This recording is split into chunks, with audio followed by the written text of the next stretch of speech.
When it's time to replace your wiper blades, an authorized dealer can provide you with the right set for your vehicle, and you can install them yourself in just a few minutes. To remove a windshield wiper blade, first, raise it off the glass by lifting the wiper arm to the full up position.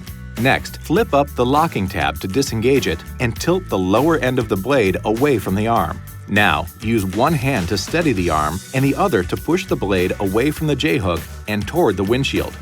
With the locking tab open, position the replacement wiper blade under the J-hook and insert the bracket into the hook through the opening under the tab. Slide the wiper up into the hook and then snap the tab into the locked position. Now, just lower the wiper blade onto the glass and repeat the process for the other side. To replace the rear wiper blade, lift the pivot cap on the rear arm and then raise the arm off the glass.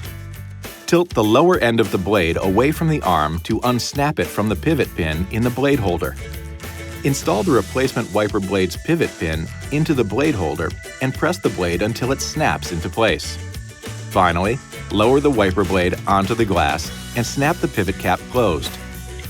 This video is not intended to take the place of your owner's manual. For complete details and other important safety information, please see your owner's information.